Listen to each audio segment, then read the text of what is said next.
A worn-out single dad rushes his burning hot child into the ER, and the doctor mutters those 7 words: humiliation, fear, a line you don't cross. One phone call to the board, boom, an investigation explodes. Complaints pile up. The doctor is suspended. But then the twist.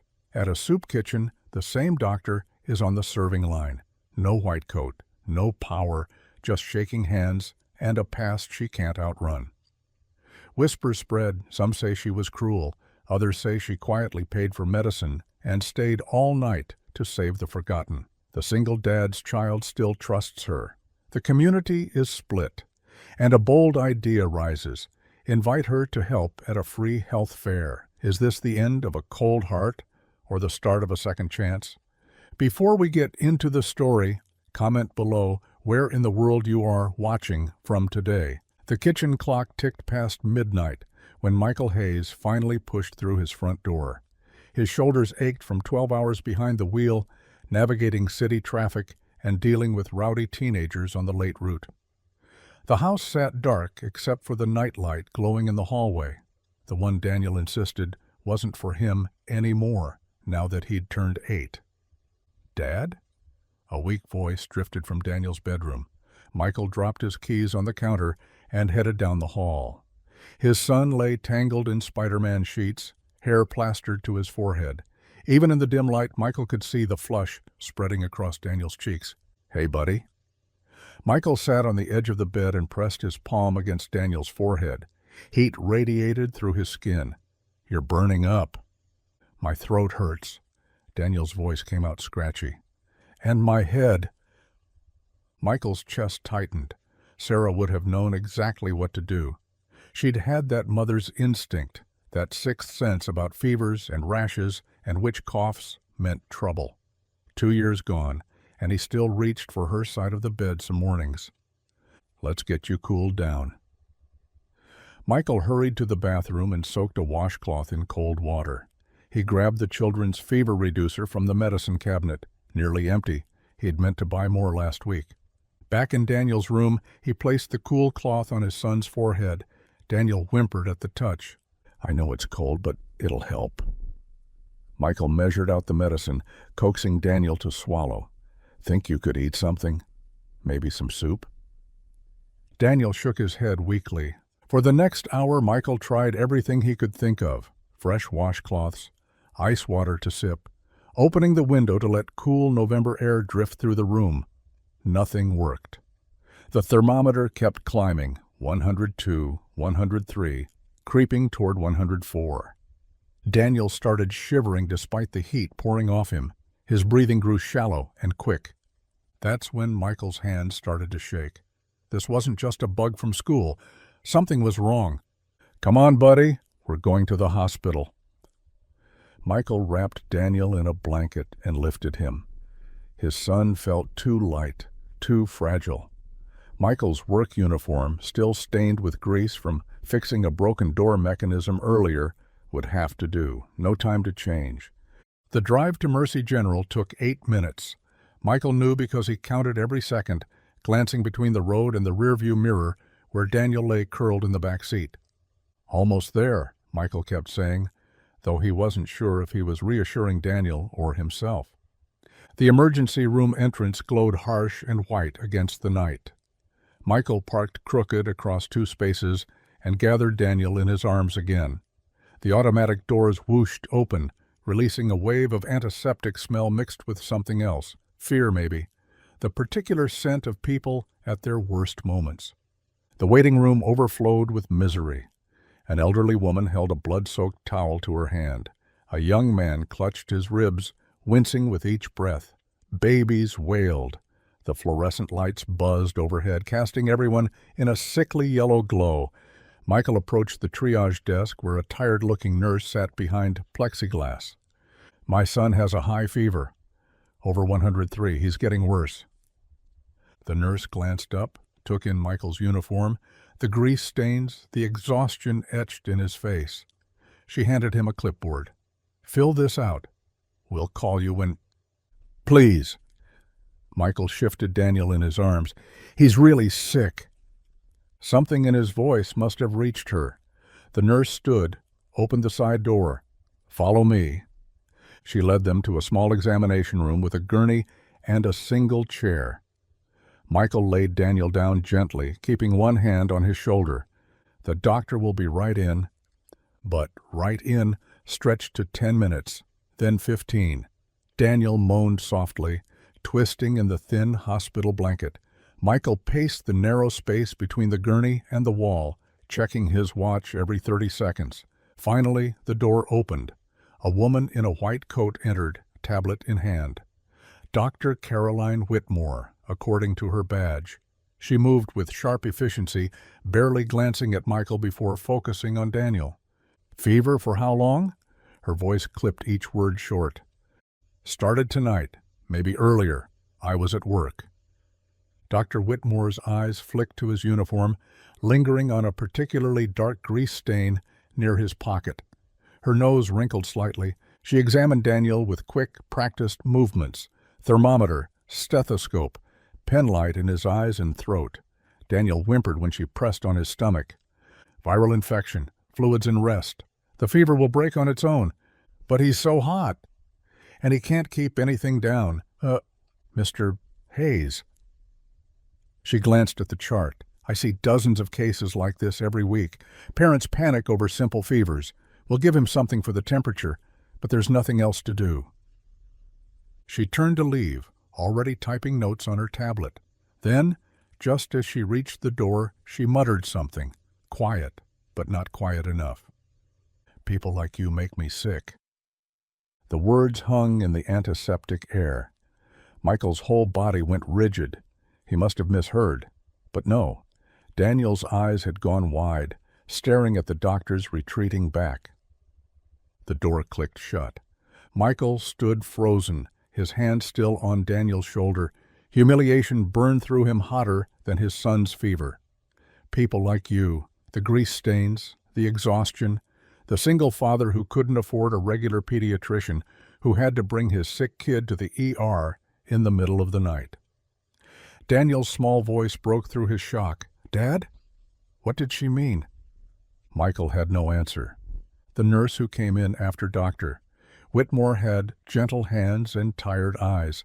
She hooked Daniel up to an IV without making him cry, sliding the needle in while distracting him with a story about her cat who liked to steal socks. "This will help with the dehydration," she explained to Michael, adjusting the drip rate. "And we're adding antibiotics just to be safe." Michael watched the clear fluid snake through the tube into his son's thin arm. Daniel's eyelids drooped, the medication already working to cool his fever. "Your son's going to be fine." The nurse, her badge read Rosa, touched Michael's shoulder. "Kids bounce back quick." She busied herself checking monitors, but Michael caught her glancing at him sideways. Finally, she spoke again, quieter this time. "I'm sorry about Dr. Whitmore. She's—" Rosa paused, choosing her words carefully. "She's brilliant, but not everyone has the best bedside manner. Don't take it personally." Michael wanted to ask if she'd heard what the doctor said, if this was normal, if other parents in work clothes got the same treatment, but exhaustion pressed down on him like a weight. He'd been up since 4:30 for his morning route, worked a double shift to cover for a sick colleague, and now this. The fight drained out of him. "Thank you," was all he managed. They kept Daniel for 3 more hours. Michael dozed fitfully in the uncomfortable chair, jerking awake every time a machine beeped or footsteps passed in the hallway. Daniel slept deeply, his fever finally breaking around 3 in the morning. His forehead felt cool when Michael checked, almost normal. Rosa returned with discharge papers. "He'll be tired for a few days. Push fluids, children's Tylenol, if the fever comes back." She hesitated at the door. "You're doing a good job, Mr. Hayes. Being a single parent isn't easy." The kindness in her voice nearly undid him. The drive home was quiet except for the rumble of the truck's engine. Daniel sat propped against the window, wrapped in the hospital blanket they'd forgotten to return. Street lights swept across his face in regular intervals. Michael kept glancing over, making sure he was still breathing normally. They were almost home when Daniel spoke. "Dad?" "Yeah, buddy?" "I don't want to grow up to be someone people get sick of." The words hit Michael like a physical blow. He pulled into their driveway and cut the engine, trying to find the right response. But what could he say? That the doctor was wrong? That she didn't mean it? That sometimes adults were cruel for no good reason? "You could never be that kind of person," Michael said finally. "You're too good, too kind." Daniel didn't answer. He let Michael carry him inside, even though he usually insisted he was too big for that now. Michael tucked him into bed, pulling the dinosaur comforter up to his chin. Daniel's room still smelled faintly of the model airplane glue they'd used last weekend building a P-51 Mustang together. "Get some sleep. You'll feel better tomorrow." Daniel nodded, but his eyes stayed troubled. Michael kissed his forehead and turned off the light. In the kitchen, Michael slumped into a chair. The house felt too quiet.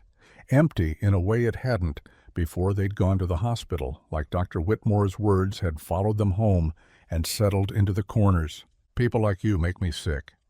He looked down at his uniform. The grease stains had set permanent. No amount of washing got them completely out anymore. His hands were rough, nails permanently darkened from years of mechanical work despite scrubbing them raw every night.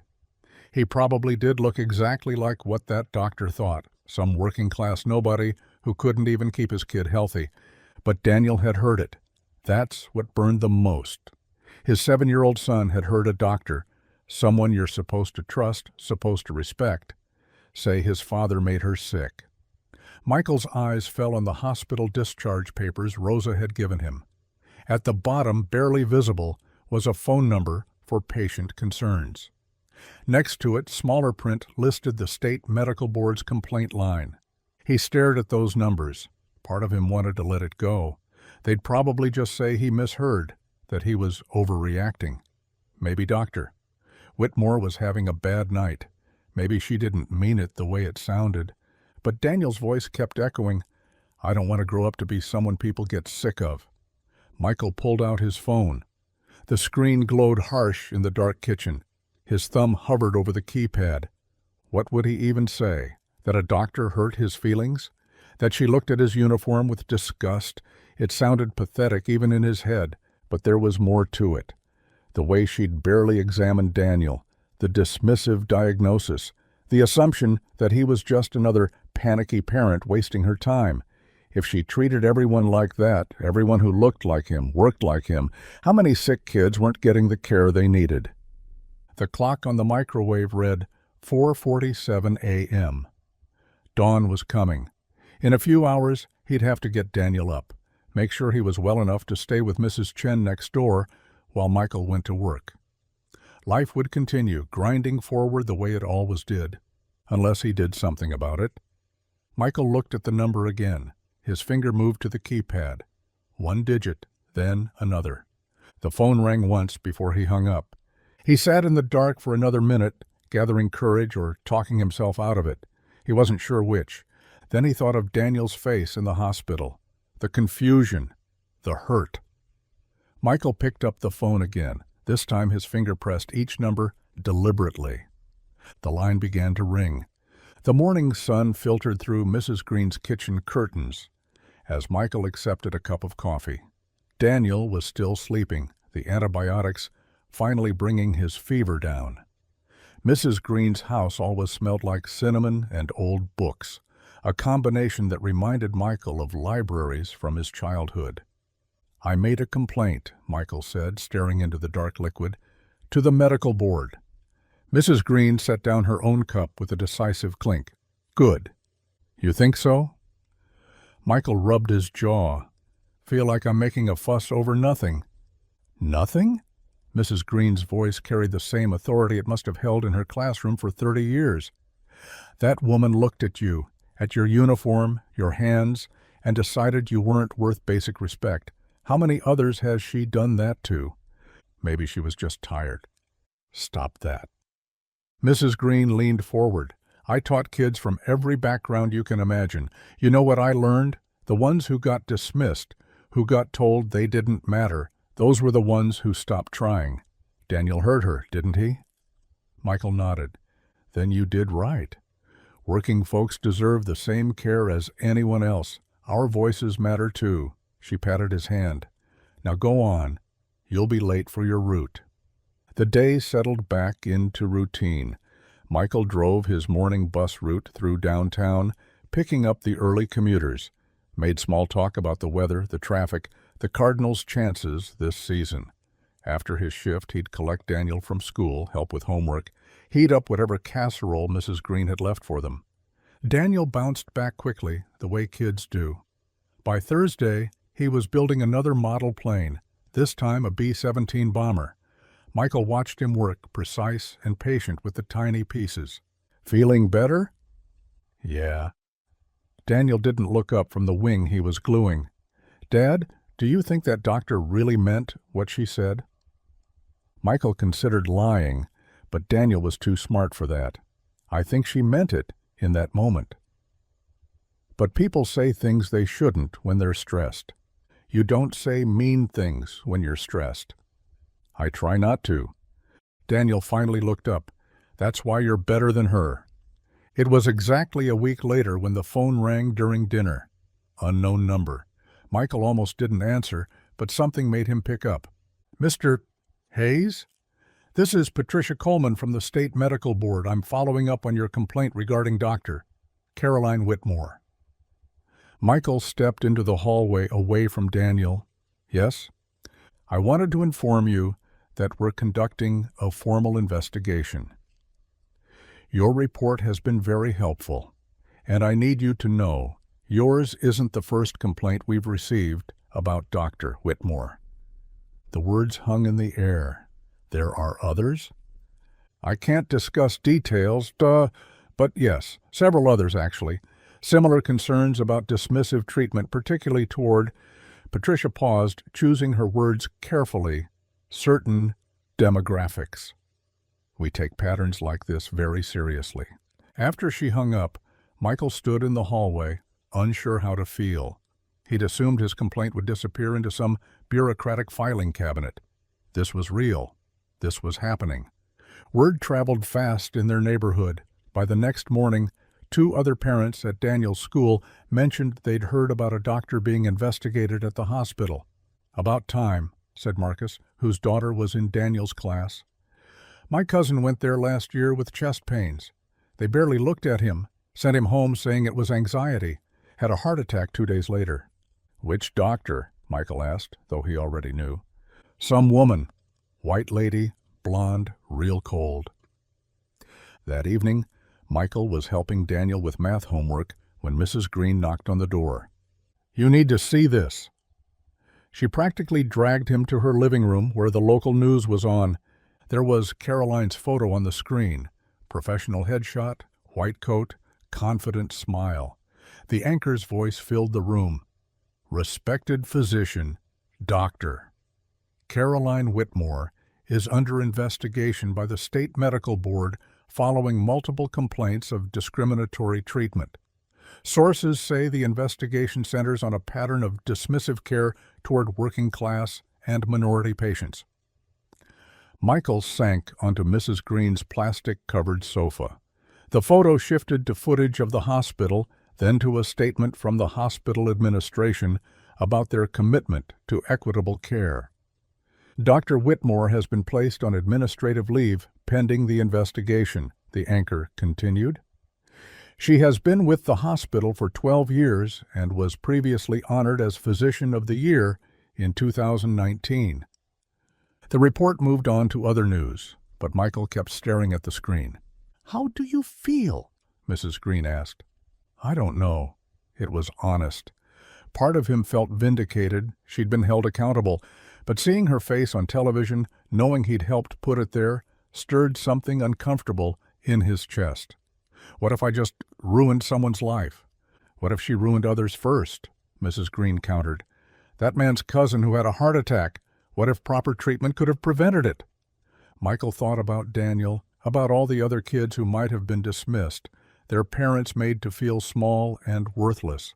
Still, the unease remained. Walking back to his house, He found Daniel at the window, watching. "Was that the mean doctor on TV?" "Yeah, buddy, it was." Daniel considered this.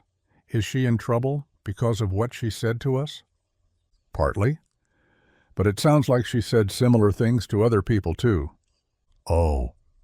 Daniel pressed his face against the glass. Maybe now she'll learn to be nicer. Maybe, Michael thought. Or maybe he'd just destroyed everything she'd worked for. The weight of that possibility settled on his shoulders as he watched Caroline's professional smile replay in his mind.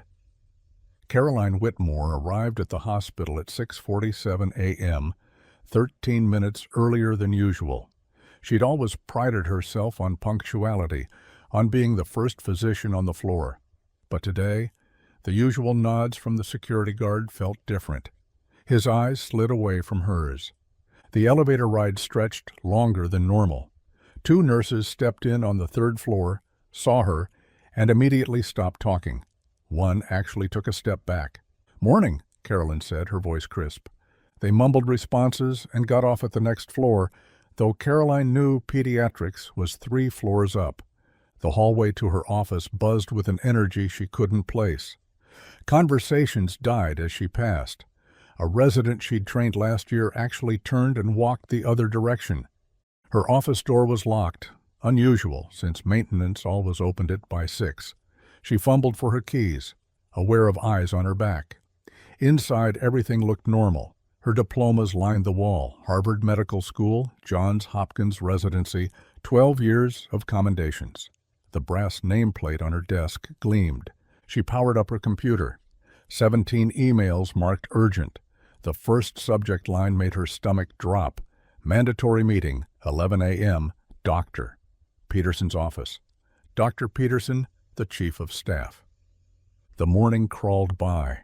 She tried to see patients, but her nurse kept making excuses. Mr. Rodriguez canceled. Mrs. Gueschen rescheduled. By 10:30, Caroline had seen exactly 1 patient, a follow-up she couldn't avoid, who'd barely made eye contact. At 10:58, she knocked on Peterson's door. "Come in." Peterson sat behind his mahogany desk, flanked by someone from HR and another man she didn't recognize. Legal, probably. "Sit, Caroline." She remained standing. "What is this?" Peterson's face showed something she'd never seen directed at her: disappointment. "The State Medical Board contacted us yesterday. There have been multiple complaints." "Complaints about what?" "Discriminatory treatment, dismissive care. One family reported you said," he checked his notes, "people like you make me sick." The bus driver, that exhausted man in the filthy uniform with his fevered child. She remembered the words leaving her mouth, remembered the bitter satisfaction of putting him in his place. That's taken out of context. 7 complaints, Carolyn. 7 different families, all with similar stories. The room tilted slightly. 7. The HR woman slid a paper across the desk. "Effective immediately. You're suspended pending a full investigation. You'll need to surrender your hospital credentials." "This is ridiculous. I'm one of your best physicians. My patient outcomes." "Your medical skills aren't in question." Peterson's voice carried exhaustion. "But medicine isn't just about technical expertise. You know that." Carolyn's hands shook as she unclipped her ID badge. 12 years reduced to a piece of plastic sliding across a desk. "Security will escort you to clear your office." "Security?" The word came out strangled. "I'm not a criminal." "It's protocol." The walk to her office felt endless. The security guard, Tony, who she'd never bothered learning the name of until she saw his badge, stood silent as she packed her personal items into a cardboard box. Her hands moved mechanically. The photo from her Harvard graduation, her father's stethoscope, the coffee mug that said "World's Best Doctor" from a grateful patient years ago. In the parking garage, her Mercedes looked absurd, too pristine for this moment. She drove home on autopilot, the box sliding across the leather back seat at every turn. Her condo sat on the 15th floor of the newest high-rise downtown. Floor-to-ceiling windows, marble countertops, everything she'd worked for, everything that proved she'd made it, despite them all. She opened a bottle of Malbec, the expensive one she'd been saving, and collapsed onto her Italian leather sofa. Her phone buzzed, then buzzed again, and again. The first Google alert made her nauseous. Her professional headshot stared back at her above the headline, "Prominent local doctor suspended amid discrimination allegations." The comment section was poison. Typical. Thinks she's better than everyone. Bet she only got where she is because of quotas anyway. My mother went to her once, total ice queen. Caroline drained her glass and poured another. The wine burned less than the memories suddenly flooding back. First year of residency, Dr. Morrison, the attending, pulling her aside. "You cry during one more code and you're out. We don't have time for emotional women here." Second year. Being passed over for chief resident despite having the highest scores. The selection committee's explanation: "We need someone who commands natural authority." Third year. A patient refusing to let her treat him, demanding a real doctor. The attending who'd laughed and said, "Better toughen up, sweetheart. This is how it is." She'd learned. God, how she'd learned. Built walls of competence and contempt. Turned every slight into fuel, every dismissal into determination. If they wanted ice, she'd give them a glacier. If they wanted tough, she'd be titanium. "Never let them see you weak," her mentor, the only other female attending, had advised. "They're waiting for you to crack. Don't give them the satisfaction." So she hadn't. She'd become everything they said a woman doctor couldn't be. Harder, colder, more precise than any of them. She'd carved out respect with a scalpel of arrogance. Her phone rang. Her mother. "Caroline, honey, I just saw the news." She hung up, drained the bottle, opened another. By midnight, sprawled on her designer sofa, Caroline stared at her reflection in the dark window. 15 floors up, the city lights below, and she felt like she was falling through every one of them. The church basement smelled of bacon grease and strong coffee. Michael guided Daniel through the buffet line, their plates filling with scrambled eggs and biscuits drowning in white gravy. The Saturday morning breakfast had been a tradition since Sarah passed, a way to keep connected when grief made them want to hide. "Michael Hayes!" Pastor Rick's voice boomed across the room. "The man of the hour!" Heads turned. Conversations paused. Michael's stomach tightened. Mrs. Henderson shuffled over, her walker clicking against the linoleum. "Heard what you did. About time someone stood up to those high-end mighty doctors." It wasn't really. "My nephew got treated like dirt at that same hospital," she interrupted.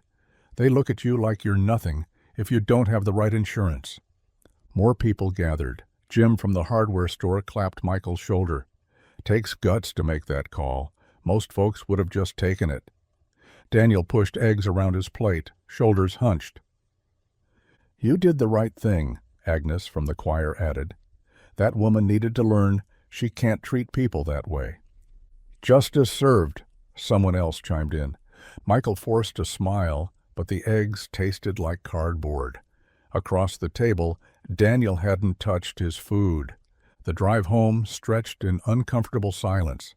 Houses passed in a blur of Saturday morning normalcy.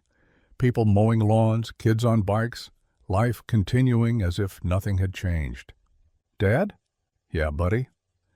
"Did we ruin her life?" Michael's hands tightened on the steering wheel. The question he'd been avoiding hung between them like fog. "She said something cruel." There were consequences. But did we ruin her whole life? The simplicity of the question made Michael's chest ache. How could he explain that sometimes standing up for what's right still felt wrong? That justice and destruction could wear the same face? "I don't know, son. I really don't know." That night, after Daniel fell asleep, Michael sat in his recliner staring at the muted television. The 10 o'clock news replayed the same segment from earlier in the week.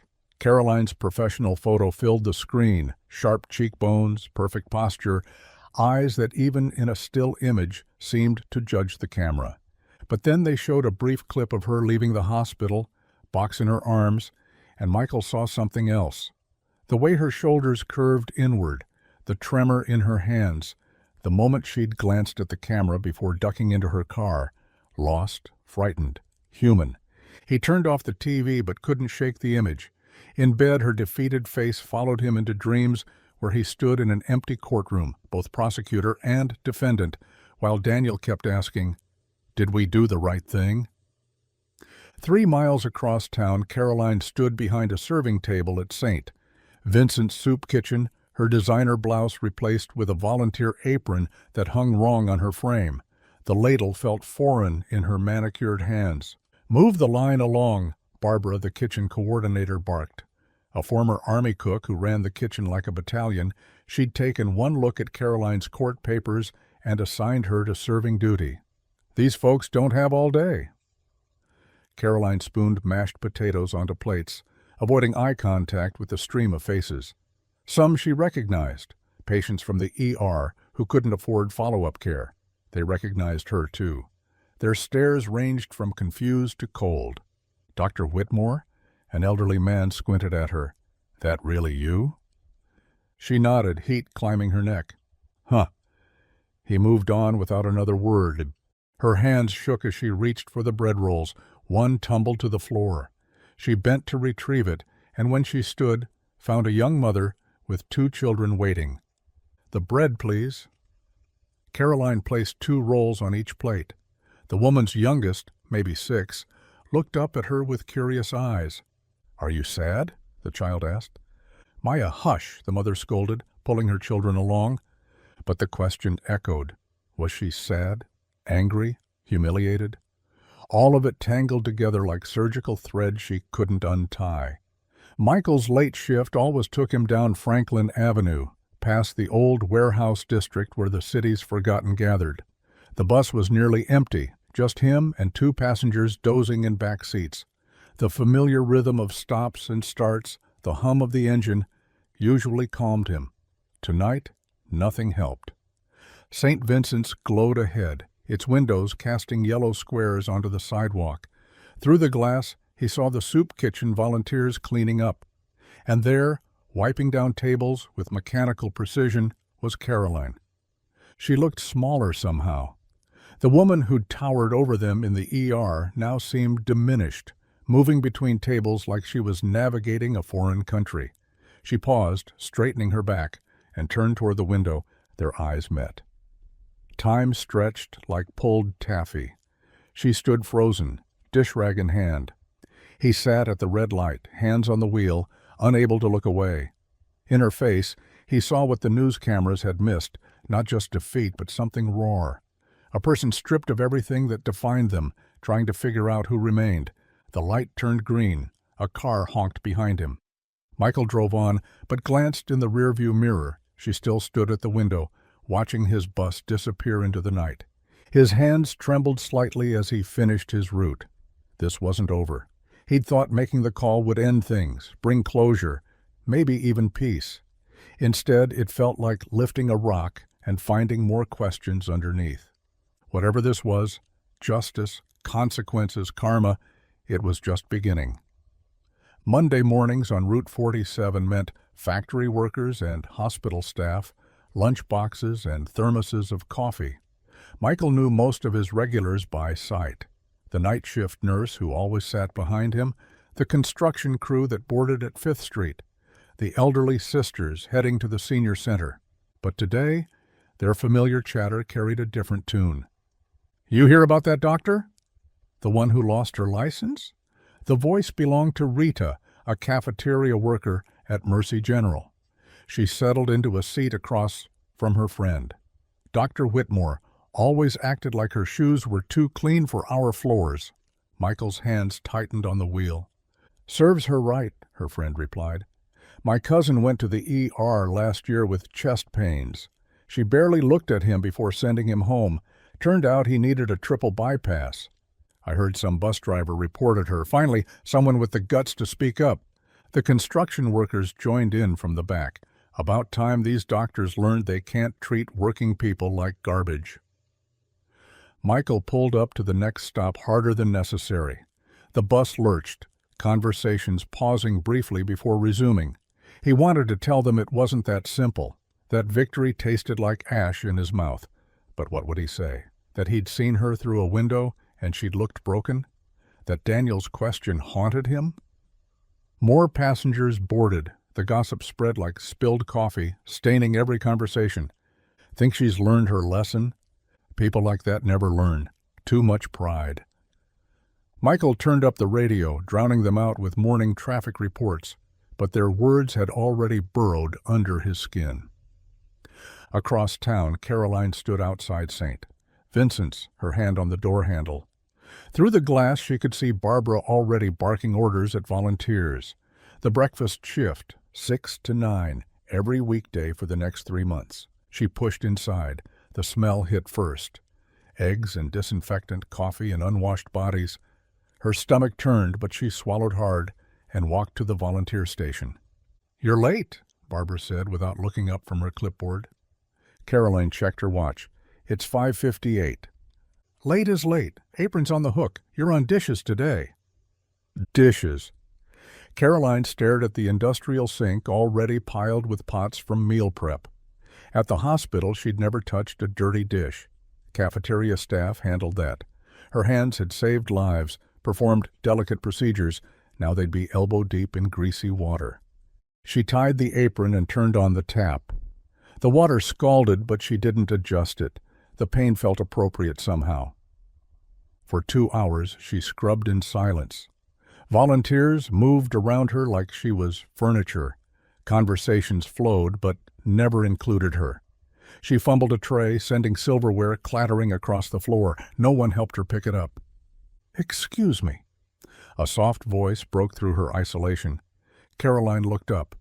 A young woman, maybe 25, stood holding an empty bowl. Her clothes were clean but worn, her hair pulled back in a careful braid. A toddler clung to her leg. "Could I have another serving?" "For my daughter?"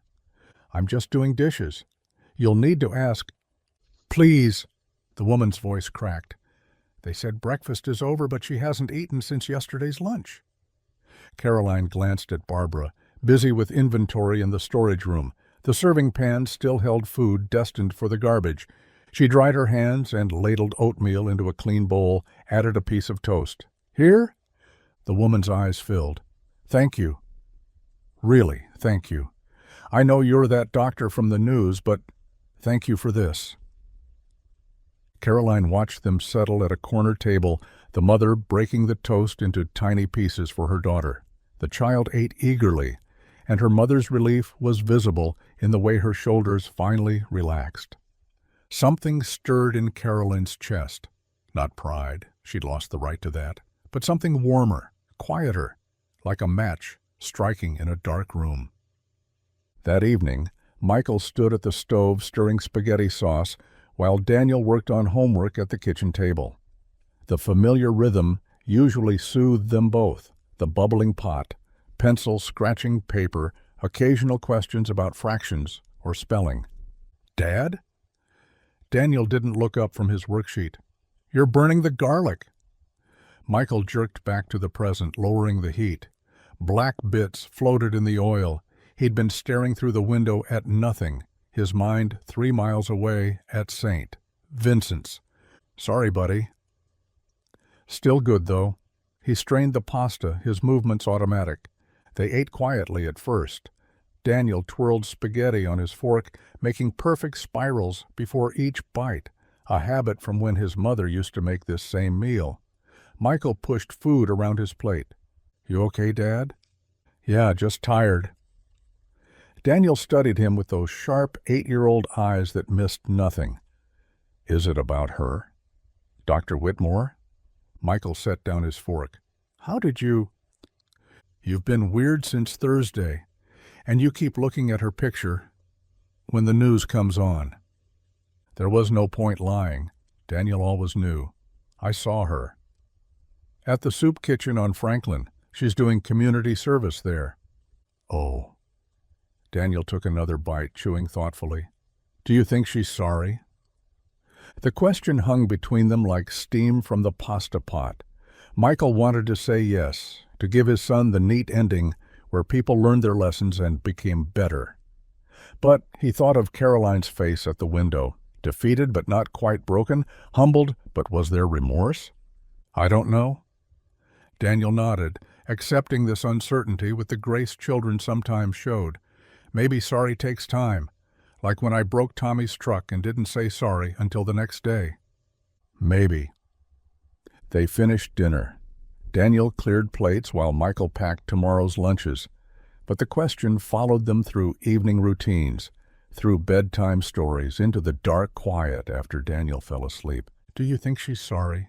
Michael lay awake, wondering if sorry was enough, if it changed anything, if he even had the right to expect it. Outside, a bus rumbled past, the late route he used to drive.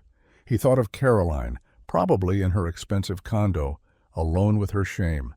Both of them awake, both of them wondering what came next. The next afternoon, Michael parked his bus at the depot and checked his watch.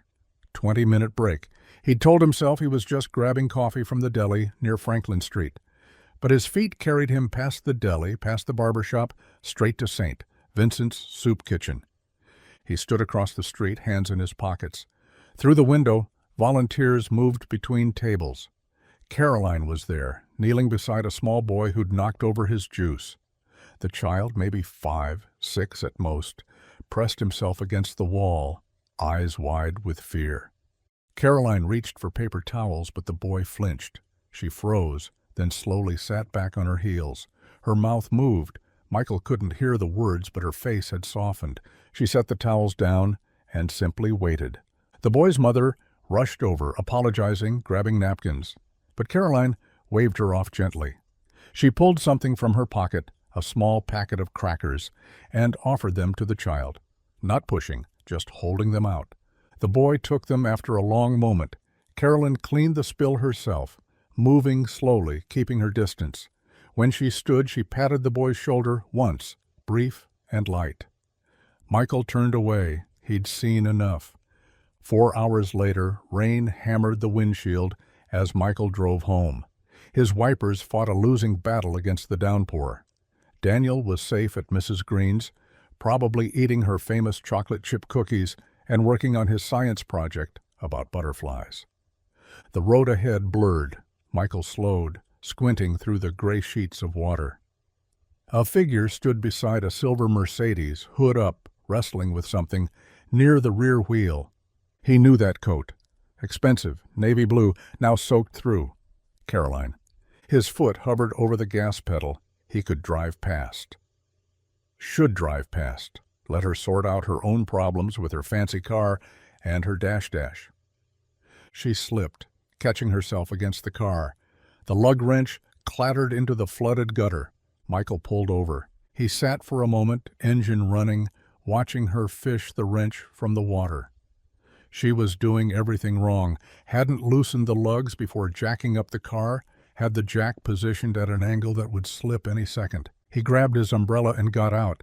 Your jack's going to slip. Caroline spun around, water streaming down her face. Recognition flashed across her features, followed by something harder. I didn't ask for your help. Didn't offer it yet? He pointed at the jack. But that's going to drop your car in about 30 seconds. She gripped the lug wrench tighter. I can manage. Like you managed basic human decency? The words came out before he could stop them. They stood there in the rain, the past hanging between them like a third presence. Caroline's jaw tightened. What do you want? To gloat? To see me struggling? I want to get out of this rain. Move. She didn't move. I don't need... You said people like me make you sick. His voice stayed level, but each word hit like a hammer. Remember? In front of my 8-year-old son, while he was burning with fever, her hand started to shake. Not from cold. The tremor ran deeper. The lug wrench slipped from her fingers, clanging against the asphalt. Michael picked it up. Get in your car. I'll change it. I said I don't... Get in the car, Caroline. She stared at him, rain plastering her hair to her skull. Then she walked to the driver's door and got in. Michael repositioned the jack properly, loosened the lugs in sequence, worked with the efficiency of someone who'd changed plenty of tires on the side of plenty of roads. His uniform was soaked through in minutes, but he kept working. Through the rain-streaked window, he could see Caroline watching. Her hands gripped the steering wheel, though the engine was off. Her knuckles were white. The spare went on smooth. He tightened the lugs in a star pattern, lowered the jack, gave each lug a final turn. He threw the flat and the tools in her trunk. When he came around to her window, she rolled it down halfway. "Thank you." The words came out stiff, formal, like she was reading from a script she'd never practiced. Michael wiped rain from his eyes. "Your spare's only meant to get you to a tire shop. Don't drive over 50. She nodded once. He started walking back to his truck. "Michael!" He stopped but didn't turn around. "Thank you," she said again. Softer this time, still not an apology P. But something had shifted in her voice, a crack in the armor. He got in his truck and drove away, watching her Mercedes shrink in his rearview mirror. His hands were steady on the wheel, but something churned in his gut. Not satisfaction, not forgiveness. Something messier, harder to name. The rain kept falling. At Mrs. Green's house, Daniel ran to greet him, butterfly drawings in hand. "Dad, you're soaked!" "Got caught in the rain, buddy." Mrs. Green appeared with a towel, studying his face with those sharp eyes that had seen too much. "Everything all right?" Michael dried his hair, thinking of Caroline's trembling hands, the way she'd gripped that steering wheel like it was the only solid thing in a collapsing world. "Yeah," he said finally. "Everything's fine." But later, after Daniel was asleep, Michael stood at his bedroom window, watching the rain. Somewhere across town, Caroline was probably doing the same thing.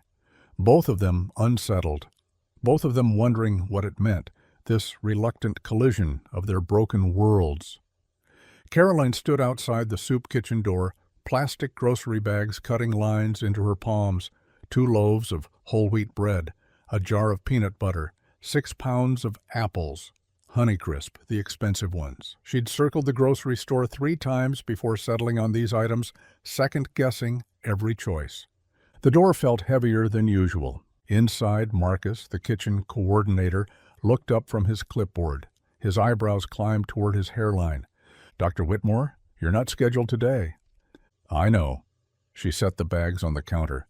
"I brought some things." Marcus peered into the bags, then back at her. 20 years running this kitchen, and court-ordered volunteers didn't usually show up on their days off. Definitely didn't bring groceries. "These are—" He lifted an apple, examining it like evidence. "These are the good ones. Kids deserve good apples." The words surprised her. She hadn't planned them. Marcus studied her face, searching for the angle, the catch. Finding none, he nodded slowly. "Well, thank you." Caroline shifted her weight. "Do you need help?" "I mean, since I'm here?" "Always need help." He handed her an apron. "Know how to make sandwiches?"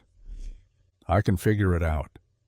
She could perform surgery with precision that saved lives, but spreading peanut butter on bread felt like learning a new language. Too much pressure, and the bread tore. Too little, and the peanut butter wouldn't spread. The other volunteers, regulars who came by choice, watched her from the corners of their eyes. An hour in, her shoulders had loosened. The rhythm of it, spread, place, stack, repeat, quieted the noise in her head. "Getting the hang of it," Marcus said, passing by. Caroline almost smiled.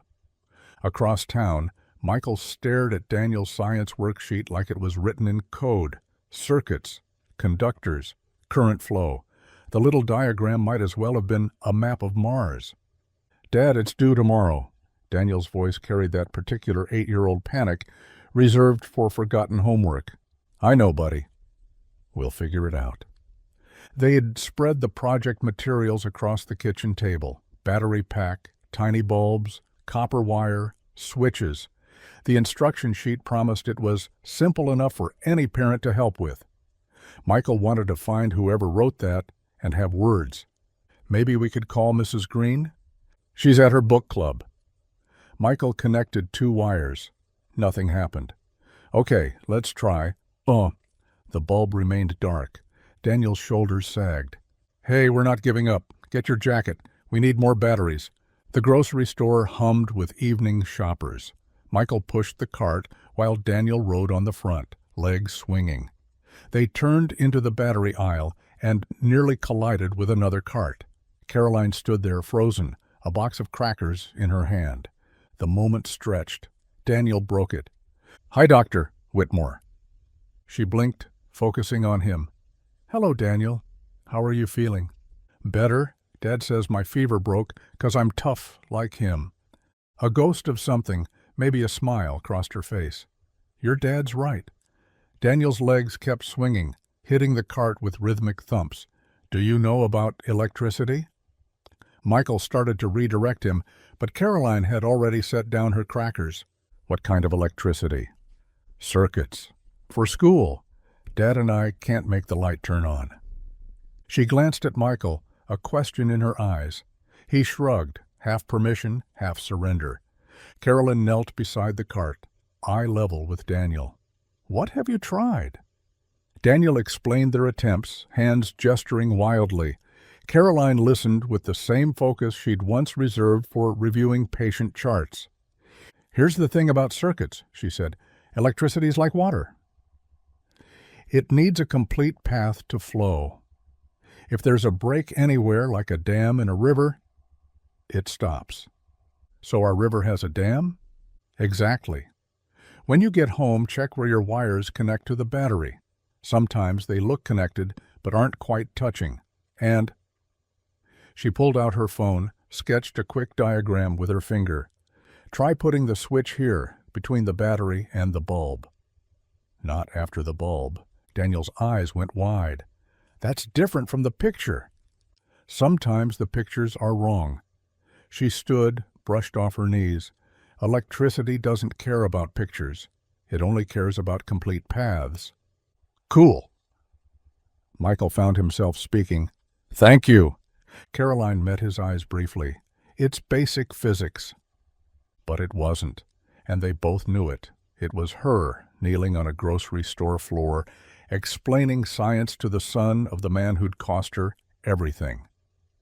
Daniel chattered about circuits the whole way home. The fix worked immediately. The bulb blazed to life, and Daniel whooped loud enough to wake the neighborhood. Dad, look, it's working. They tested it 3 more times, Daniel narrating each step like a documentary. See, the electricity flows from here through the complete path, just like Dr. Whitmore said about the river. Michael helped him glue everything to the display board, watched him write how circuits work in careful letters across the top. Daniel added a drawing of a river at the bottom, labeled Electricity Flow. Later, after teeth were brushed and prayers were said, Michael tucked the blanket around Daniel's shoulders. Dad? Dr. Whitmore was nice today. Yeah, she was. Maybe she was just having a bad day before. At the hospital, Michael smoothed Daniel's hair. Maybe. Everyone has bad days. They do. Daniel yawned, but not everyone comes back to say sorry. She didn't exactly... Michael stopped. Get some sleep, buddy. Big day tomorrow with your project? After Daniel drifted off, Michael stood in the doorway, watching his son's chest rise and fall. He thought about Caroline in that grocery store, kneeling on the linoleum, the way she'd explain things without condescension. The groceries in her cart, she'd been shopping for the soup kitchen again, he'd recognized the bulk packaging. Maybe she wasn't entirely what he'd believed. Maybe none of them were. Saturday morning came wrapped in rain clouds. Michael stared at them through the kitchen window while Daniel bounced on his heels. Can we still go to the potluck, please? It's gonna pour. We have umbrellas, and I want to show everyone my ribbon. The blue ribbon from yesterday's science fair caught the light, where Daniel had taped it to the refrigerator. First place. The kid hadn't stopped grinning. All right, but we're taking the casserole dish with the lid that actually stays on. The church fellowship hall buzzed with voices and clattering dishes. Tables groaned under potato salads, fried chicken, and Mrs. Green's famous chess pie. Michael set their mac and cheese from a box, but Daniel had stirred an extra butter among the spread. "Dad, look." Michael turned. Caroline stood behind the drink station, ladling punch into paper cups. She wore jeans and an old college sweatshirt, her usual armor of professional clothing gone. Before Michael could react, Daniel had already crossed the room. "Dr. Whitmore, I got first place." Caroline's face shifted, surprise, then something softer. "You did? That's wonderful, Daniel. The judge said my river diagram was innovative. That means really good, right?" "It means exactly that." Daniel pulled the ribbon from his pocket, slightly crumpled from being carried everywhere. Caroline examined it with the seriousness it deserved. "This is a real achievement. You should be proud." Dad helped with the gluing. Michael had followed, hovering at an awkward distance. Caroline glanced up at him. Important job. The gluing. Someone had to keep things from sliding off the board. The words came easier than expected.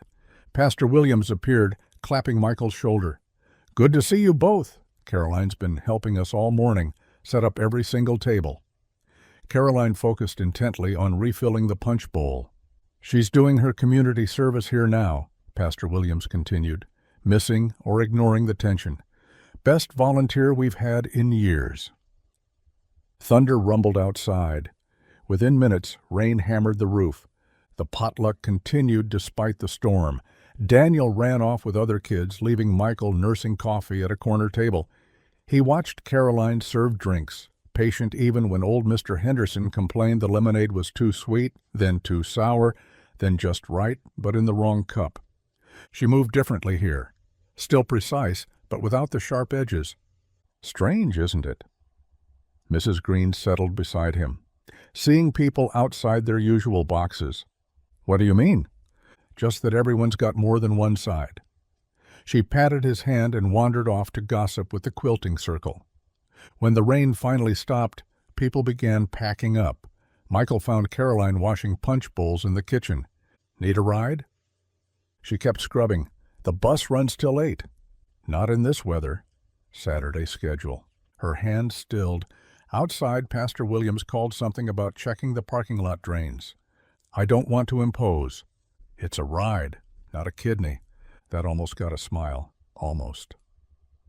Daniel fell asleep in the back seat before they'd left the parking lot, exhausted from racing around with his friends. Caroline sat up front, rigid as a fence post. They drove in silence through puddle-strewn streets. Then Caroline spoke. "Your son talks about his mother sometimes, at the soup kitchen." Michael's hands tightened on the wheel. "Yeah? He says she liked science. That's why he wanted to do well on his project." Lisa was a lab tech before Daniel came. Michael turned onto Caroline Street. He'd looked up the address on the hospital directory back when filing his complaint. Cancer took her when he was 4. He doesn't remember much, but he holds on to what he does. That must be difficult, raising him alone. Some days. Michael pulled over at a red light. "But he's a good kid." "Makes it easier." "You've done well with him. He's kind." The word hung between them. Kind. Everything she hadn't been that night. The light turned green. "Can I ask you something?" Michael kept his eyes on the road. "Why did you say it?" "That night." Caroline was quiet so long he thought she wouldn't answer. "I'd been on shift for 18 hours. My attending, male of course, had just told me I was too soft with patients, that I needed to toughen up or wash out. The same thing they'd been telling me since residency." Her voice carried years of exhaustion. Every day, fighting to be taken seriously. Every day, being told compassion was weakness. So I became what they wanted. Hard, sharp, better than... She shifted toward the window. "Your uniform reminded me of my father." Mechanic. Died when I was 17, right before I got into pre-med. He never saw me become a doctor. And there you were, in your work clothes with your sick child, and I thought, She stopped. I thought terrible things. About class, about who deserved to be where. All the poison they'd fed me, I fed to others. Michael turned onto her street. Nice neighborhood. Tree-lined. That's not an excuse, she added quickly. Just, context. We all got context. Yes, but not all context creates cruelty. He pulled up to her building, a converted Victorian split into condos. Caroline unbuckled her seatbelt, but didn't move. Your phone call might have saved me. Cost you your license. Saved me from becoming someone worse. She looked back at Daniel, still sleeping. Someone who couldn't recognize kindness anymore. She got out, then turned back. Thank you. For the ride. Michael watched her walk up the path, shoulders hunched against the wind. She looked smaller somehow, more human. He sat there a moment longer, engine idling. In the back seat, Daniel stirred, mumbling something about circuits and rivers. Michael drove home, thinking about context. About poison fed until it became part of you. About the distance between cruel doctors and tired fathers, and how maybe it wasn't as far as he'd thought. The blue ribbon fluttered from the rearview mirror where Daniel had hung it. Everyone had more than one side, even Carolyn Whitmore. Monday started with Caroline at their kitchen table, Daniel's math textbook spread between them. So if the bus travels 40 miles per hour, Caroline drew a simple diagram. Dad never goes that fast. Daniel grinned. He says the bus shakes like a washing machine over 35. Then we'll use 35. She adjusted the problem, and Michael noticed how naturally she adapted, how her voice softened when teaching. He poured coffee, keeping his distance but listening. Strange having her here. The woman who'd wounded them, sitting where Lisa once helped Daniel with his letters. Why do numbers matter anyway? Daniel asked. Everything is numbers. Your heartbeat, the stars, even jokes have timing. That's math too. Jokes aren't math. Sure they are. Want to hear one? Daniel nodded eagerly. Why was 6 afraid of 7? Because 7 ate 9. No, because 7 had a calculator and superior computational skills. Daniel stared, then burst out laughing. That's terrible. Terribly accurate. But she was smiling too, small and uncertain, like someone remembering a forgotten language. Tuesday, she taught him about cells while Michael fixed the kitchen faucet. Every living thing is made of them, tiny building blocks, smaller than dust. Even Dad? Even your dad. Trillions of cells all working together. Are mean people's cells different? Michael froze, wrench in hand. Caroline went quiet. No, she said finally. Mean people just forget their cells are the same as everyone else's. Wednesday brought earth science. Caroline drew the water cycle on paper while rain drummed the windows. The same water that falls today fell on dinosaurs. It just keeps cycling, ocean to sky to rain to river to ocean again. So I could be drinking dinosaur water? Technically, yes. Cool. Daniel made explosion sounds. Dad, we're drinking T-Rex water. Michael caught Caroline's eye. She looked away quickly, but not before he saw something raw there. Longing, maybe, or loss. Thursday, she helped with his book report while Michael cooked spaghetti. Their voices wove through the steam and bubbling sauce. What makes a story good? Daniel asked. When people change. When they become better than they were. Or worse? Sometimes that too, but the best stories are about people choosing to be better, even when it's hard. Like you? The kitchen went silent except for the sauce popping. I'm trying, Caroline said softly. Daniel reached over and patted her hand. Such a simple gesture. Michael saw her eyes fill.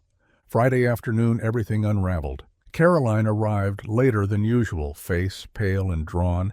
She fumbled through helping Daniel with geography, mixing up state capitals. Are you sick? Daniel asked. Just tired. But Michael saw the envelope sticking from her bag. Official looking, Board of Medicine seal visible. She left early, forgetting her jacket. Daniel ran after her, but she was already gone.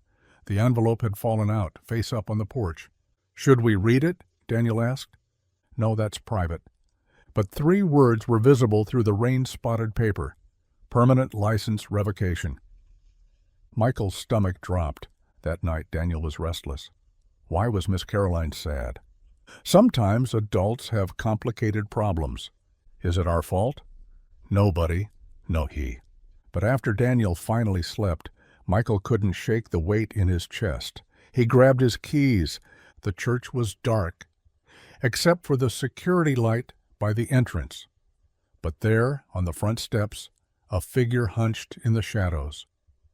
Caroline sat with her knees drawn up, shoulders shaking. Caroline! She looked up, face streaked with tears, then scrambled to her feet. What are you doing here? I saw the letter, part of it. I'm sorry. Sorry? Her voice cracked, raw and bitter. You're sorry? I know this is hard. You know nothing. The words exploded from her.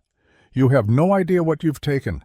20 years of education, hundreds of thousands in debt, my entire identity gone, because of one moment, one stupid, cruel moment that you couldn't let go. You hurt my son. And you destroyed my life. She was shaking now, rage and grief tangled together. If you hadn't made that call, I'd still have a life. I'd still be someone. Now I'm nothing. Absolutely nothing. That's not... Dad? They both turned. Daniel stood by Michael's truck, pajamas under his coat, Mrs. Green's worried face visible in her car behind him. He woke up scared, Mrs. Green called. Insisted on finding you. Daniel walked closer, eyes wide. Miss Caroline? Are you crying? Caroline turned away, but Daniel had heard enough. His face crumpled. We did ruin your life. I knew it. I knew we did something bad. Daniel, no. Michael reached for him, but Daniel pulled back. She was teaching me. She was being nice, and we ruined everything. He ran to Mrs. Green's car, sobbing. Caroline stood frozen. The sound of Daniel's crying carried across the empty parking lot. I should go, she whispered. Michael wanted to say something, anything, but what was there? The bridge they'd been building lay in pieces at their feet. Caroline walked away into the darkness. Michael stood alone on the church steps, listening to his son cry, wondering how trying to protect Daniel had led to breaking his heart instead. The rain started again, washing nothing clean. The clock read 3:47 a.m. when Michael gave up on sleep. He sat at the kitchen table, staring at nothing, while the coffee maker gurgled. Outside, rain continued its steady rhythm against the windows. Daniel's face haunted him, that crumpled expression when he'd realized what they'd done. Not the fever that started this, not Caroline's cruel words, but Daniel's tears on those church steps. The coffee tasted like ash. At 6:30, Daniel shuffled into the kitchen, still in yesterday's clothes. Couldn't sleep either, Michael asked. Daniel shrugged, poured cereal. The milk splashed too loud in the quiet. Want to talk about last night? No, they ate in silence. Daniel's spoon clinked against the bowl, 3 bites, then he pushed it away. Not hungry. You need to eat something. I'm fine. But he wasn't. Dark circles shadowed his eyes. His shoulders hunched like he was carrying something heavy. Michael reached across the table. Buddy, I have to get ready for school. Daniel left his bowl on the table. Michael heard the bedroom door close. Not quite a slam, but close enough. The bus felt like a tomb on wheels. Michael went through the motions. Stops, passengers, tickets. But his mind kept circling back. Caroline's face twisted with rage. Daniel running to Mrs. Green's car. The sound of crying. You missed my stop, an elderly woman said. Michael blinked. They were 2 blocks past Maple Street. Sorry, I'll turn around.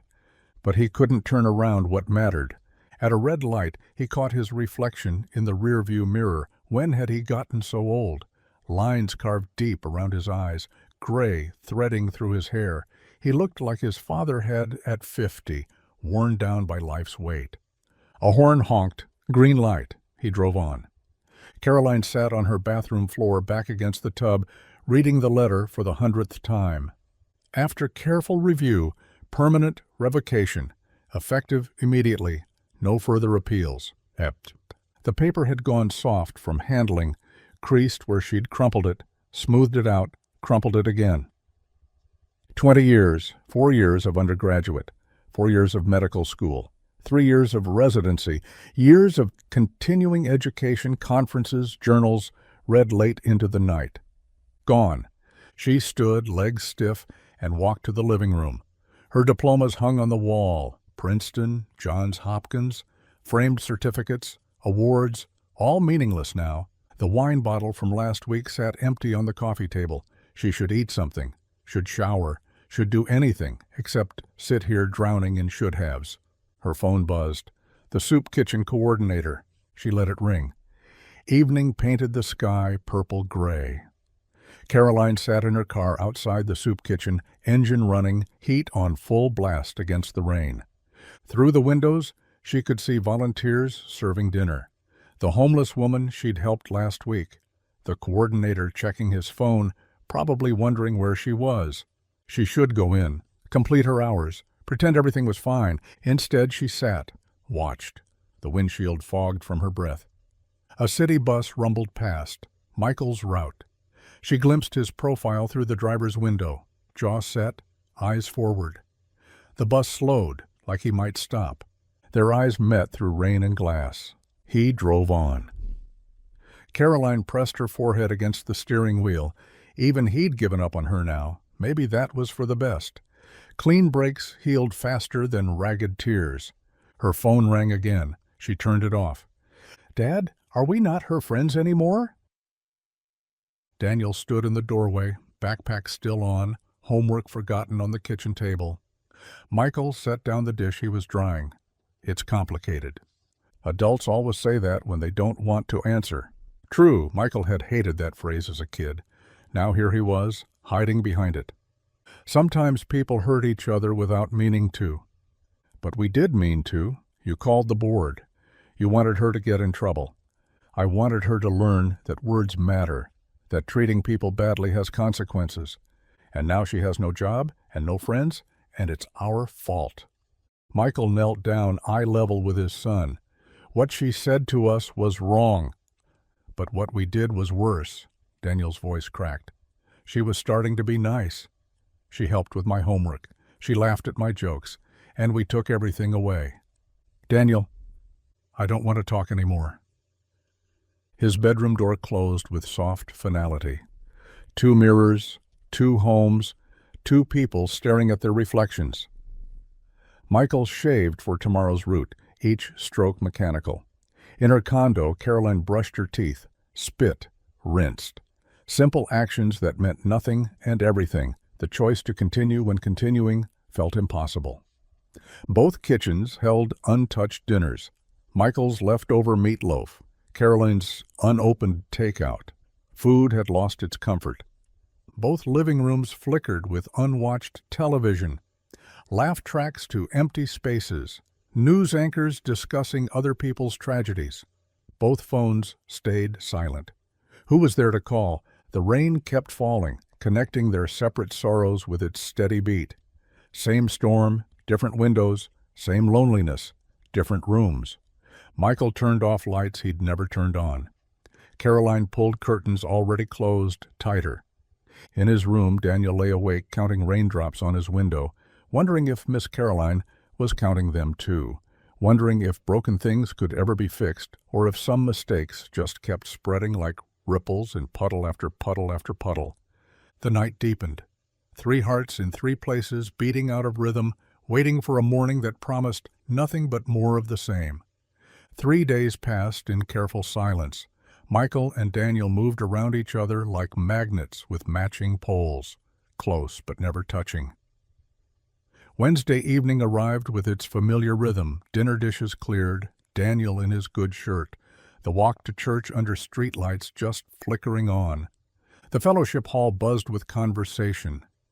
Michael spotted the usual clusters, the quilting circle by the window, the men's group near the coffee pot, teenagers huddled around someone's phone, but tonight the energy felt different, charged. Eyes followed them to their seats. "Heard what happened," Bill Murphy said. leaning over from the next pew. "About time someone stood up to these doctors who think they're God's gift." Michael's stomach twisted. It wasn't like that. Course it was. My cousin had her at the hospital once. Wouldn't even look him in the eye. Before Michael could respond, Pastor Williams called them to order. The room settled into rows of expectant faces. Who'd like to share testimony tonight? Sarah Chen stood first, clutching her purse strap. "Most of you know my mother passed last spring. What you don't know is Dr. Whitmore was her physician." Murmurs rippled through the congregation. "She was cold, yes. Barely spoke to us. But when Medicare wouldn't cover Mom's pain medication, she wrote a different prescription. One they would cover. Never charged us for the extra visits either." She sat down quickly, face flushed. Tom Bradley rose next, work boots scraping the floor. "That woman looked at me like I was dirt when I brought my daughter in with a broken arm, made me feel about 2 inches tall." Nods around the room. Michael remembered that feeling, the dismissive glance, the contempt. "But," Tom continued, "she set Emma's arm perfect. No surgery needed, no complications. Maybe she was mean about it, but she did the job right." An older woman Michael didn't recognize stood slowly. "I clean offices at the hospital. Night shift. Used to see Dr. Whitmore there at all hours, 3 in the morning sometimes, going over charts. Once found her crying in the supply closet after she lost a patient, young mother with cancer." The woman paused, adjusted her glasses. "She saw me watching and snapped at me to mind my own business, but the next week there was an envelope on my cart, $500 cash. Note said, 'For your grandson's school supplies.' Never said a word about it. How she even knew about my grandson, I don't know." Daniel shifted beside Michael, listening intently. More stories emerged. Dr. Whitmore yelling at an intern for missing a diagnosis. Dr. Whitmore staying past her shift to monitor a homeless man's recovery. Dr. Whitmore refusing to treat someone without insurance.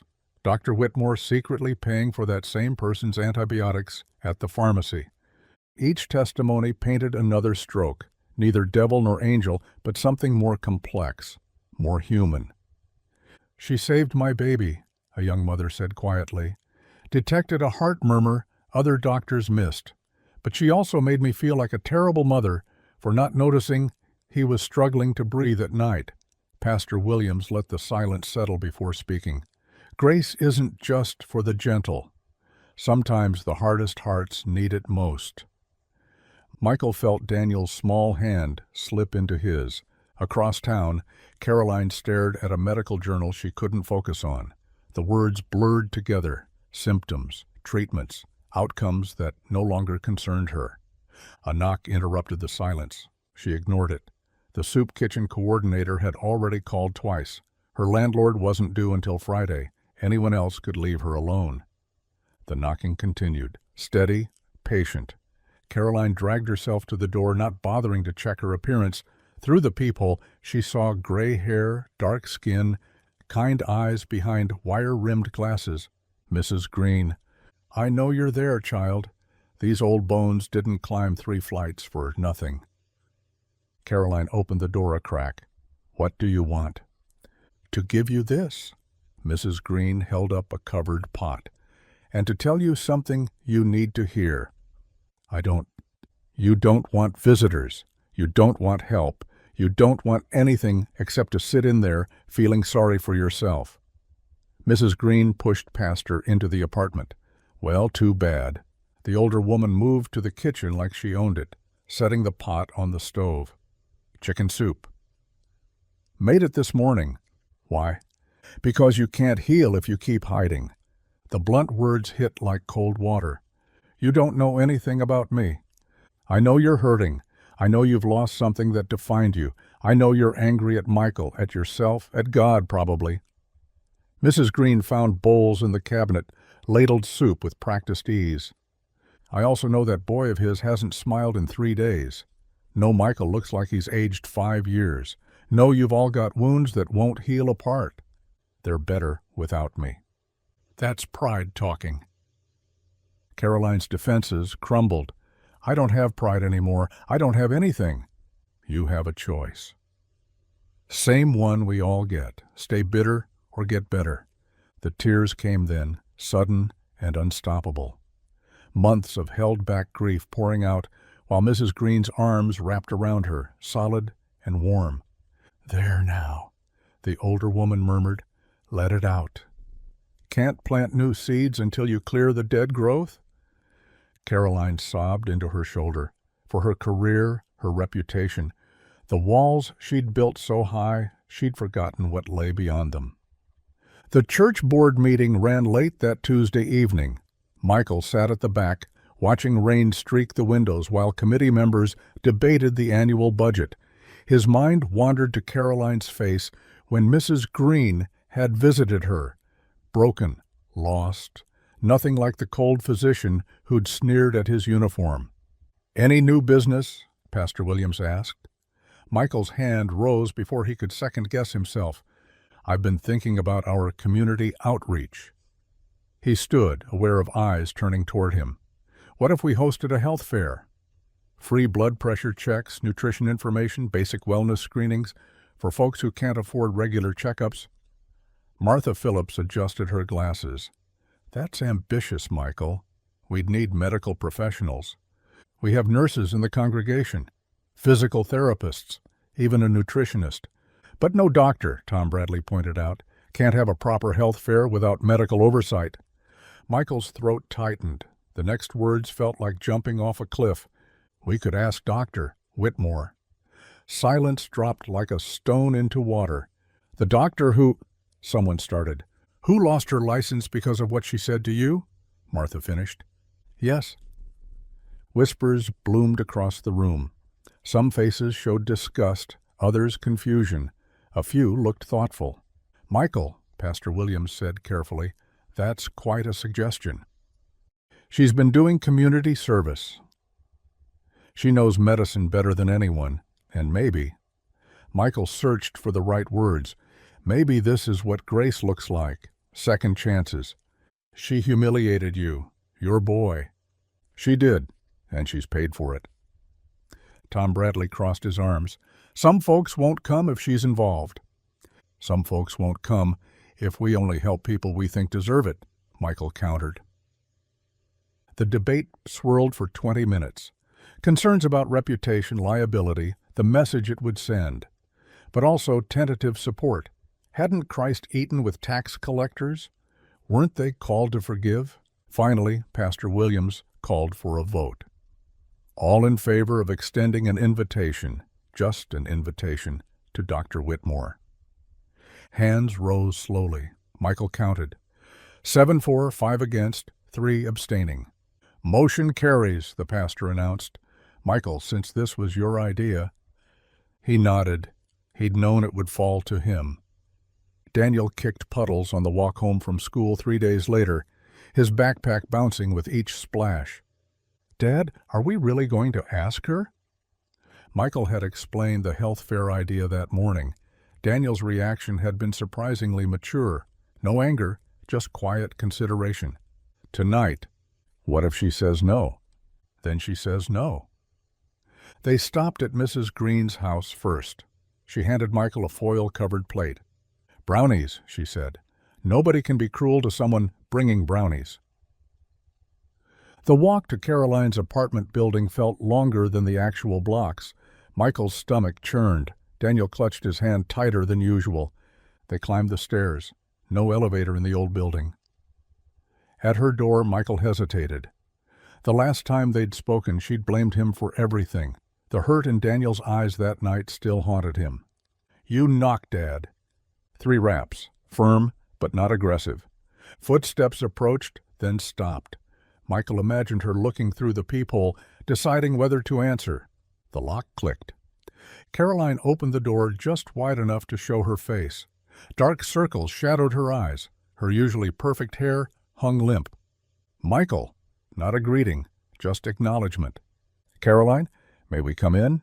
Why? Daniel stepped forward before Michael could answer. We need you. The words hung in the hallway. Caroline's expression cracked slightly, like ice beginning to thaw. She opened the door wider. The apartment was dim, curtains drawn against the evening light. Medical journals covered the coffee table. A half-eaten sandwich sat abandoned on the kitchen counter. "I brought brownies," Michael offered, feeling foolish. Caroline almost smiled. "Mrs. Green's recipe. How did you—" "She brought me some last week, with a lecture about self-pity." They stood awkwardly until Daniel marched to the couch and sat down. The adults followed. "The church is planning a health fair," Michael began. "Free screenings for families who can't afford regular care." Caroline's jaw tightened. "I can't practice medicine." "We know." "Then why—" "We need someone to coordinate, organize volunteers, make sure we're doing things safely." Michael leaned forward. "You know this stuff better than anyone. You have nurses, who all have different ideas about how to run things. We need someone who understands the whole picture." Caroline stood, paced to the window. "The congregation hates me." "Some do. Others remember good things too. I said those words to you, to Daniel." "You did." She turned to face them. "Why would you want my help?" Michael looked at Daniel, who nodded encouragement. "Because holding on to anger is like drinking poison. Because Daniel needs to see that people can change. Because—" He paused, gathering courage. "Because maybe you need this as much as we do." Caroline's shoulders shook. For a moment Michael thought she was crying. Then he realized she was laughing, bitter, hollow laughter. "You want the disgraced doctor to help? The one who thought herself so superior?" "No," Daniel said quietly. "We want Caroline to help. The person who taught me about circuits, who explained why clouds form, who knows how to help people even when she's sad." The boy's words settled over the room like snow, soft but transforming everything they touched. Caroline sank into a chair. "I can't promise to be warm or friendly. I don't know how. We're not asking for that. What if people refuse to work with me?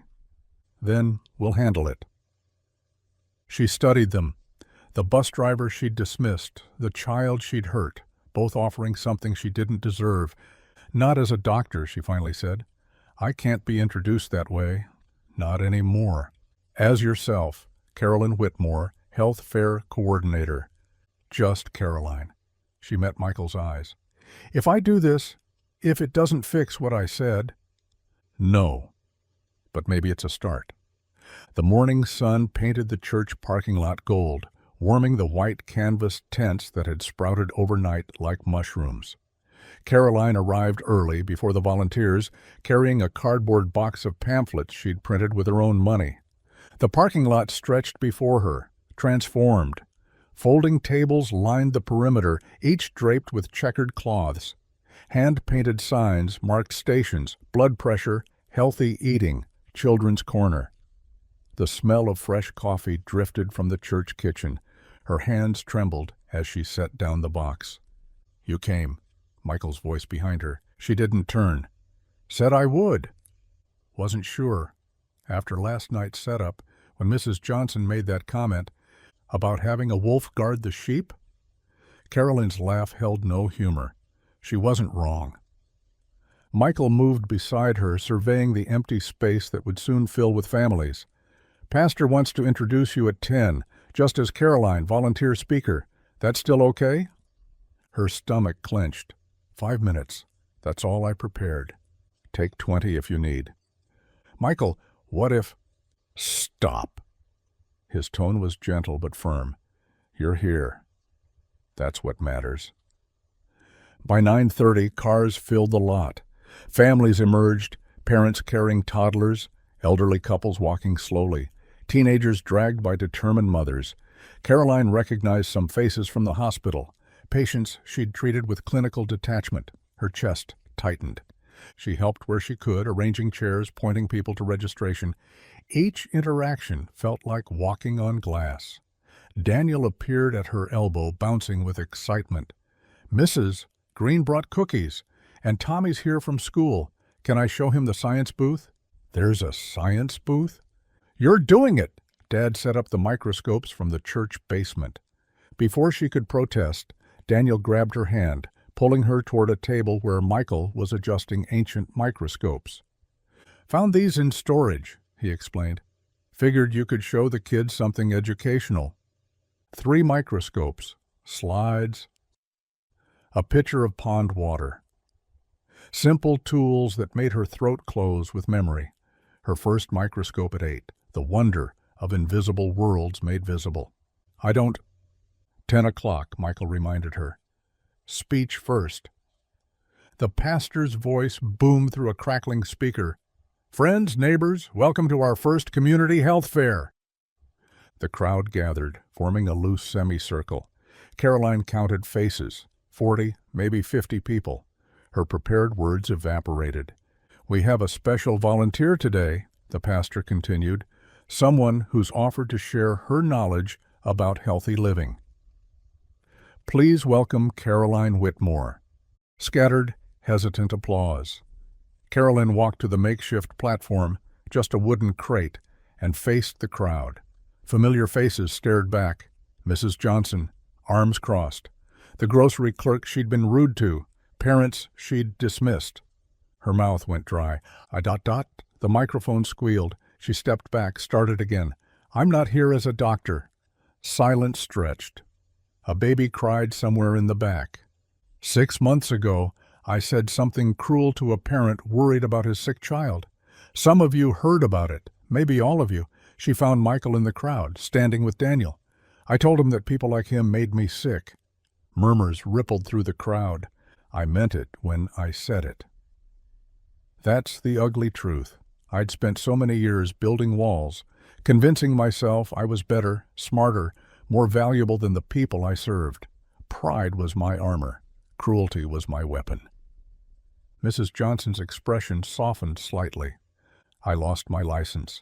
Deserved to lose it, not just for those words, but for years of looking at patients as problems to solve instead of people to help. Caroline's voice steadied. Mr. Hayes could have left me to my misery.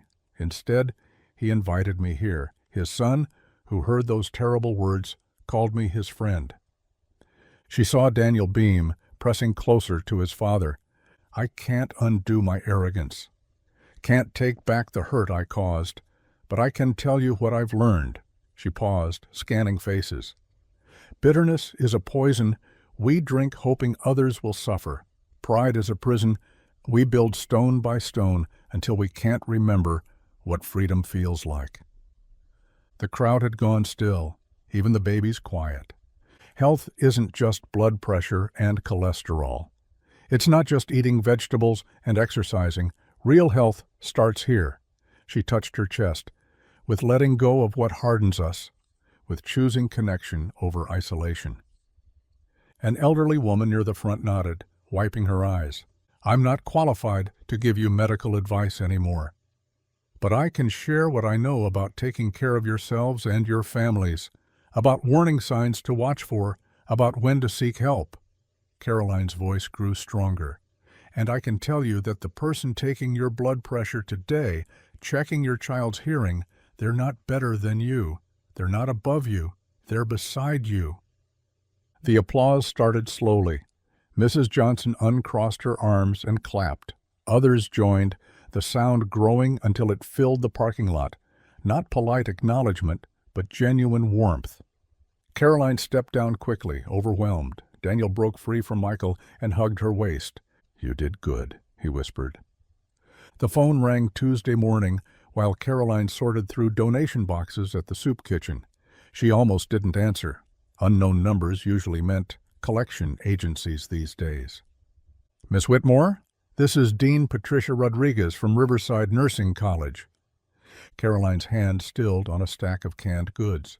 I attended the health fair last Saturday. Your speech was remarkable. Thank you. The words came out strangled. We have an unexpected opening in our medical ethics department. The previous instructor relocated suddenly. I wondered if you might consider teaching. Teaching. Not practicing, not diagnosing, not the career she'd sacrificed everything for, but teaching. I lost my medical license, Carolyn said flatly. I'm aware. That's partly why I'm calling. Who better to teach ethics than someone who's lived the consequences of losing sight of them? Caroline sank onto a folding chair. Through the window she watched a mother with 2 children waiting for the lunch service to begin. Could I think about it? Of course, but classes start Monday. That evening, Caroline found herself at Michael's door. She'd never come uninvited before. Something wrong? Michael's concern was immediate. No. Maybe, I don't know. She held up a bottle of grocery store wine. Can we talk? He stepped aside, calling to Daniel. Set another place for dinner. Is Miss Caroline staying? Daniel's voice pitched high with excitement. The kitchen smelled of roasted chicken and potatoes. Simple food, carefully prepared. Daniel chattered about his day while Michael carved, and Carolyn felt the strange sensation of belonging somewhere. Riverside Nursing College offered me a position, she said once Daniel paused for breath. Teaching medical ethics. Michael's knife stopped mid-slice. That's wonderful. Is it? It's not medicine, not what I trained for. Dad says sometimes the best path isn't the one we planned, Daniel offered, stealing a piece of chicken. Michael ruffled his son's hair. Smart kid. It would be 3 classes a week. Basic ethics, patient relations, and, Caroline swallowed, a seminar on maintaining compassion under pressure. Sounds like you're qualified for that last one. She looked up sharply, but Michael's expression held no mockery. You learned it the hard way, he continued. Those students need someone who understands the cost of losing it. Daniel nodded sagely. Like when I failed my spelling test and then studied extra hard and got an A the next time. Exactly like that, Caroline said, her throat tight. After dinner, Daniel cleared plates while insisting on telling Caroline about his science fair project, growing bacteria from different surfaces. The bus steering wheel had the most, he announced proudly. Thanks for that image, Michael said dryly. Caroline helped wash dishes, their movements finding an easy rhythm. Through the window she could see the neighbor's house, lights warm against the darkening sky. You should take it, Michael said quietly. The teaching position. It's not much money. Since when do you care about money? She almost said always, but realized it wasn't true anymore. These past months, she'd lived on nothing and discovered she could survive. I'm scared, she admitted, of teaching, of mattering again, of having people depend on me. Michael dried a plate slowly. That's exactly why you should do it. Thursday afternoon, Caroline signed the contract. Friday, she prepared her first lecture. Saturday, she stood in Michael's living room, practicing her introduction while Daniel played judge. Too stiff, he declared. Pretend we're friends. We are friends, Carolyn said. Daniel's face lit up. Really? Really. Sunday night, Michael invited her for dinner again. This time she brought dessert, store-bought but carefully chosen. I'm nervous, she confessed, over chocolate cake. You were nervous at the health fair too, Michael pointed out. Worked out fine. That was different. That was just talking. This is teaching, shaping future nurses. You're going to shape them good, Daniel said with his mouth full. You know what not to do? Such simple wisdom from an 8-year-old. Hey, Dad, tell her what you told me about Miss Caroline. Michael's ears reddened. Daniel? He said you're not sick of us anymore. You're proud of us. Daniel beamed. Are you? Caroline set down her fork. The boy's earnest face waited for an answer. I am, she said softly. Prouder than you know. Daniel whooped and hugged her, chocolate smearing her shirt. She didn't care. Later, after Daniel was in bed, Caroline helped Michael clean up. The kitchen felt smaller, with just the two of them, intimate in the lamplight. Thank you, she said suddenly. For dinner? It was just leftovers. For not giving up on me. When I gave you every reason to. Michael turned from the sink. You want to know something? That night I made the call. I almost didn't. kept thinking about what kind of example I was setting for Daniel, whether I was teaching him to seek revenge or justice. What decided it? He did. Said he didn't want to grow up to be someone people got sick of. I realized then it wasn't about punishment. It was about making sure no other kid heard those words. Caroline closed her eyes. I'm sorry. Still. Always. I know, but you're not that person anymore. How can you be sure? Michael smiled. Because that person wouldn't be standing in my kitchen worrying about teaching nurses compassion. She wanted to say more. About grace. About second chances. About the strange warmth that bloomed when he smiled. Instead, she gathered her purse. At the door, Michael caught her arm gently. Caroline, you're going to be a great teacher. Walking to her car, she believed him. Monday morning arrived crisp and bright. Caroline stood outside the nursing college, watching students stream through the doors. Her hands shook slightly. Her phone buzzed. A text from Michael. Daniel says good luck. You've got this. Jipa, she typed back. Tell him I'll make him proud. The response came immediately. You already have. Caroline walked through the doors. Down the hall, classroom 203 waited. 22 nursing students who would learn not just about ethics, but about the weight of words, the cost of cruelty, the possibility of redemption. She thought of Michael's words from the night before, sitting at his kitchen table after Daniel had gone to bed. Sometimes one phone call doesn't end a life. It begins a second chance. He was right. That phone call had ended Dr. Caroline Whitmore, the cold physician who saw patients as problems. But it had begun Caroline, teacher, friend, someone who knew that healing meant more than medicine, someone who wasn't sick of people anymore, someone who was learning to be proud of that. If you enjoyed the story, I handpicked this next story that you will enjoy. Please don't miss this one. Click here to watch it.